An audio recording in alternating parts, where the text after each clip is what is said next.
Hello friend, my name is Derek Carter, and in this video we're going to continue discussing repetition structures in Python, so loops in Python. We're going to look at a couple of common sorts of things that you need loops for, so things like calculating a running total or running sum, or doing input validation using a condition control loop. Also, we'll touch a little bit on some of the uses and why you might want to nest some loops to do some things. Okay, with that, let's go ahead and get started. Okay, so there's many kinds of common things that you'll need loops in order to perform your task with. So probably one of the most common is to calculate a running total or a running sum. So a running total is the sum of some numbers that accumulate with each iteration of the loop. So you might be getting these loops by in our example, we'll just prompt the user to enter numbers and we'll sum them up, but normally you'd probably be getting these, pulling these in from like a file or a database or something. You need to get the sum in order to do a calculation with the sum, like maybe calculate the average or do something with that. So this is the typical structure when you want to calculate a running total. We're going to have something to accumulate the sum, and we'll set that accumulator to 0 initially, okay? And then inside the loop, this is usually an example of a condition control loop. So as long as there's another number to read, we're going to get that number, however we read it, and then we add that into our running sum, or into the accumulator, okay? So, and so at the end of the loop, when there's no more numbers to add into the accumulator, we should have the sum of the numbers that were read inside of our accumulator here. So actually, the example from the textbook, I'll just do this one first since it's the one that in the textbook, we show doing a running sum, but it's actually a count controlled loop, okay? So in this case, they use a for loop to run exactly 5 times. So remember, using range, it'll give a sequence 0, 1, 2, 3, 4. So in this example, we're not actually using the target variable counter for anything. It's just used as an index to control the loop here. So the loop executes exactly 5 times. But the rest of this is the same as I just talked about. So our accumulator is going to be called total here.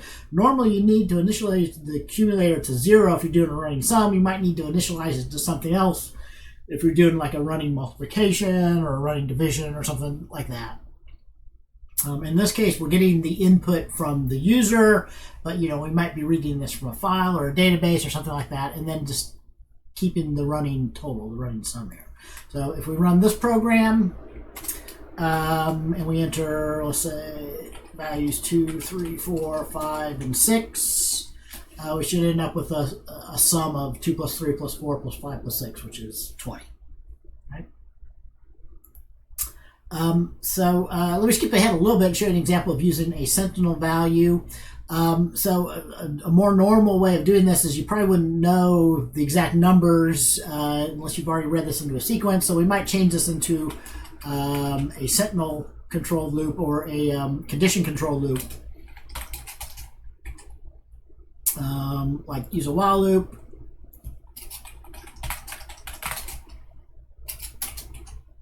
And I'm going to use 0 as a Sentinel value. So I'll talk about Sentinel values in a second here. So as long as the number that we enter is not equal to 0, we're going to ask them to input a number, and we're going to do the running total. So I'll leave the rest of this the same. So the effect of this should be that now we're going to be using a condition control loop. So it should keep going as long as I don't hit enter 0. And as soon as I enter 0, it will add 0 into my total here, which could be a problem when you're doing this. We might need to check that we have the Sentinel before adding it in here, but we won't have any effect here since I'm using 0 as my special value. But then it will exit the loop, right? So in that case, if we do it, so if I want to add 3 plus 2 plus 1, we add 0 to have the in condition, so it should end up with a result of 6, and it should stop the loop in this condition control loop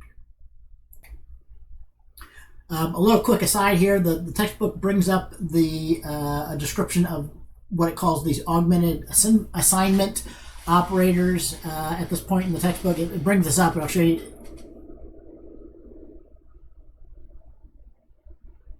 Sorry, and I'll show you in a minute while it brings us up here.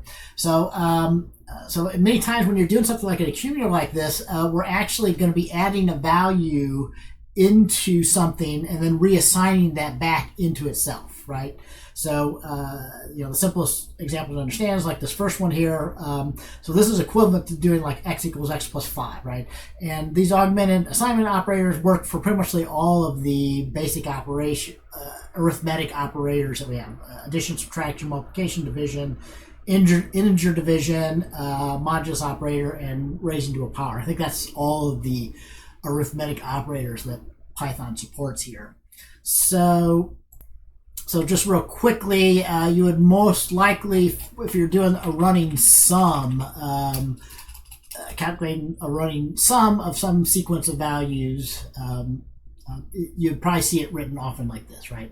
So all this is doing, this is common for the accumulator using this kind of augmented assignment operator, is we're just at whatever number is, add it to total, and save the result back into total to keep track of our running sum. Right? The result should be the same as what I had it previously. So if we use 3, 2, 1, add together, we should get 6. So I already used the term Sentinel. So a Sentinel is a special value that marks the end of a sequence of items. So it's very often the case that we don't know ahead of time how many values we have in our sequence that we need to perform the loop on. So we can't use a count-controlled loop.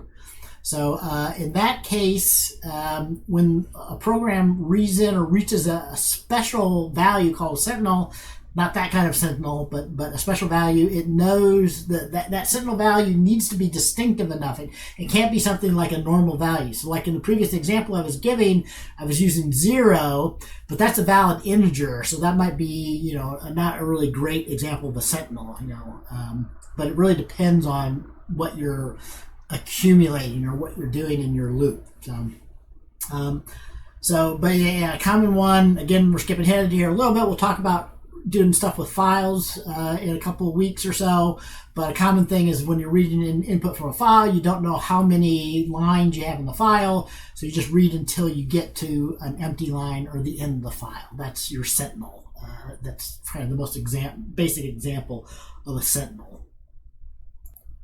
So here's another quick example of using a Sentinel value. This is the example that the textbook gave. This is a better example of a Sentinel though, because in this, kind of hypothetical application where we're doing property tax, it would be very likely that the state that's defining property taxes would define lot numbers in a way that 0 wouldn't be a valid one, right? So usually a Sentinel needs to be something that's not valid for whatever it is that you're looping over. So in this case, we're using a condition-controlled loop, and then the user enters the special 0 value again as a lot number, as a Sentinel, as an indication that we should stop entering in and calculating the property taxes.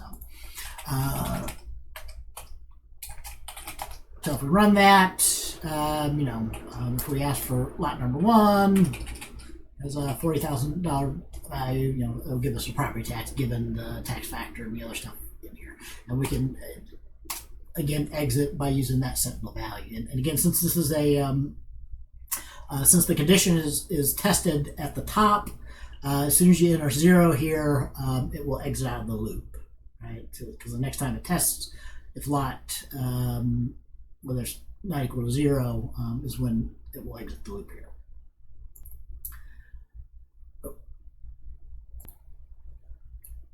So another very common use of loops is to perform input validation.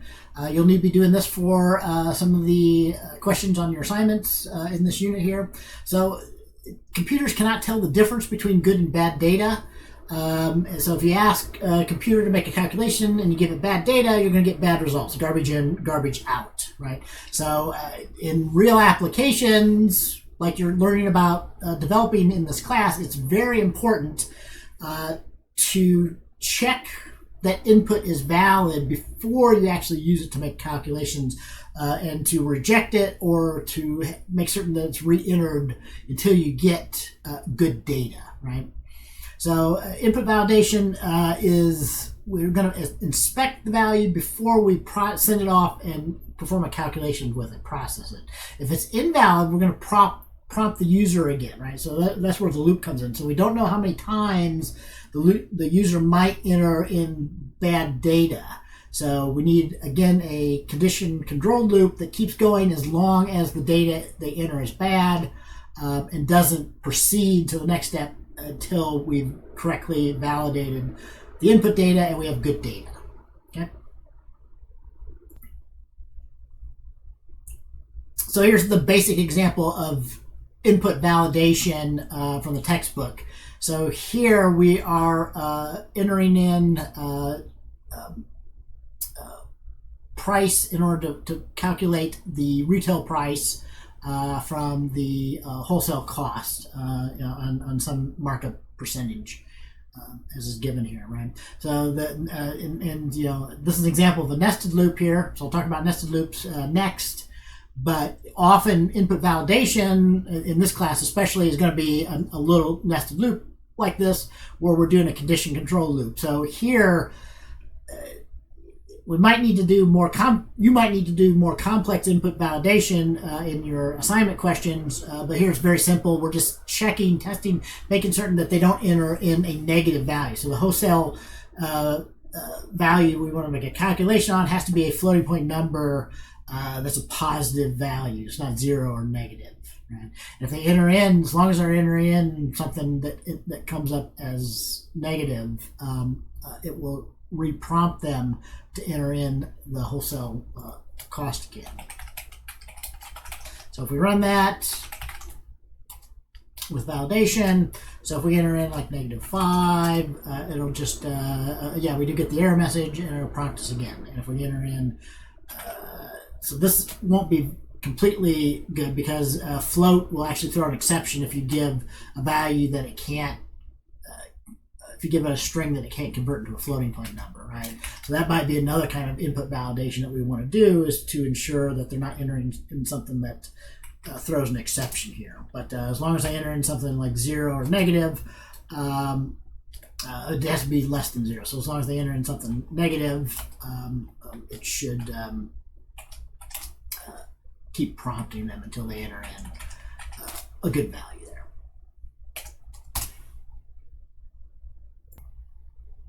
We talked a little bit before about nesting condition statements. You can also nest repetition structures, so you can nest loops. So these can be very useful. You can get very complex effects by nesting a loop. So I showed an example of a nested loop just before. So we'll show another one here. So a nested loop is just a loop that is contained inside of another loop. So we usually call this the outer loop and the inner loop, and it can actually be nested more than 2. So in this example, we'll nest it 3 times, I think. So you have the inner, middle, outer, right? And again, the more levels of nesting you have, the more complex the code is to understand. So usually, it's going to be discouraged. You want to refactor in order to remove nesting to make your code more understandable. But in many cases, you do need to nest loops in order to get the effect that you want. So we'll show how this works here. But the inner loop goes through all of its iterations for each iteration of the outer loop. Right. So if I just have an inner loop and outer loop, so one nesting. So the total number of iterations, if you have just an inner loop and an outer loop, is going to be the number of iterations of the outer loop times the number of iterations of the inner loop, right? So if the outer loop goes 5 times and the inner loop goes 10 times, you're going to actually have 50 total iterations combined for the outer and inner loops. So I wanted to do maybe 2 or 3 little examples here of some nested loops, just real quickly though. So like a first basic example, this illustrates a couple of things that we've been talking about in these last 2 videos here. So here, like if you need to calculate the average for a class of students, where you have some number of students and each student took the same number of tests, which would be usual, right? So here we turn this into 2 count-controlled or index-controlled loops, where we first figure out the number of students and then the number of tests that were given in the class. Each student take a test. So if we run this,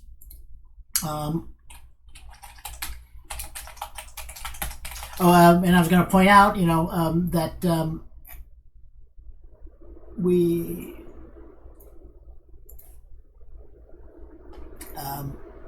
have a couple of other things happening here. So we're actually using an example of accumulating a running sum to get the total. So to calculate the average, we need the total sum, and then the average is just the total of the sum of their test score divided by the number of tests. So we can calculate the average for each student here. So we're doing running sums. And I already mentioned that we're doing count control loops in this case, but we're nesting these, right?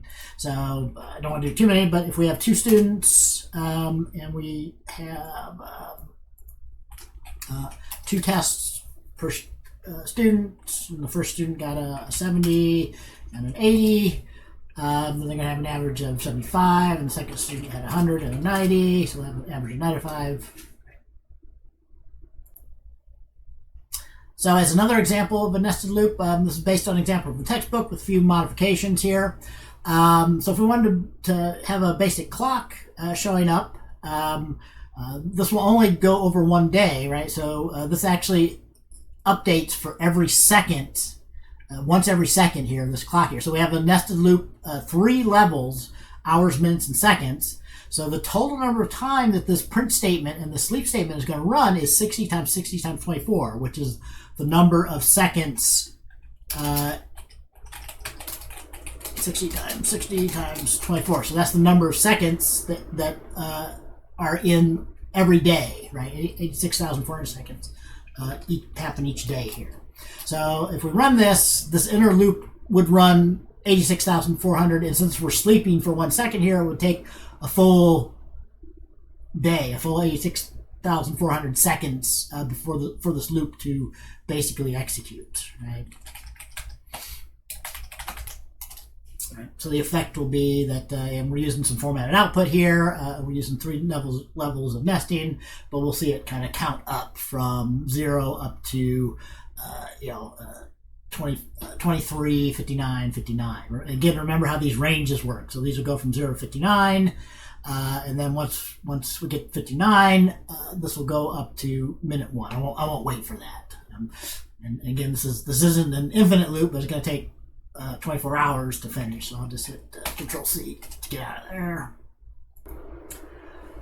Okay, and a final example of nested loop, another relatively simple example, but you might have be asked to do some things like this on quiz questions or assignment questions. So, if I want to display like this kind of pattern, the main thing about this loop is we're showing an example of we're actually using the target variable to modify the range inside of here, right? So you might have some questions where you have to do things like this. So the result of this will be the outer loop is going to run 8 times, right? 0, 1, 2, 3, 4, 5, 6, 7. The inner loop runs different numbers of times. So when initially when R is 0, this will only run 1 time. When R is 1, this will run twice, right? So the result, so the first time when R is 0, the inner loop runs 1 time. When R changes to 1, the inner loop runs 2 times. Down to when R is 7, the last time it goes from 0 up to 7, when it's 7, this runs 8 times. So we end up with a base of 8 on this triangle pattern here. So to summarize this video, we talked about a very few, but some of the most common, the most helpful sort of tasks that you need a loop to perform with. So one of the most basic ones is using a loop to calculate the running sum of items using something like an accumulator. Another very common task is using something like a condition control loop in order to perform input validation. So you keep prompting for input as long as the input is bad. You don't proceed until you get good input in order to do calculations with. We talked about a couple of other things, like nested loops, gave some examples of their how they might be used, what uses you might use for nested loops. We did in the context of an accumulator, we introduced the idea of these augmented assignment operators, so like plus equals, times equals. So those are often good if you have a loop that's accumulating or doing a running product of values or something like that. So, and we also discussed the idea of a sentinel. So sentinels go hand in hand with what our textbook calls condition controlled loops. So a sentinel is just a special value that you would test in a condition control loop, and as long as you don't see that sentinel value, you keep performing the loop. And once you hit the sentinel value, then you would exit out of your loop there. All right, so that's it for this video. As usual, I hope these are useful for you. Let me know if you have questions or things, and I'll see you in the next video then.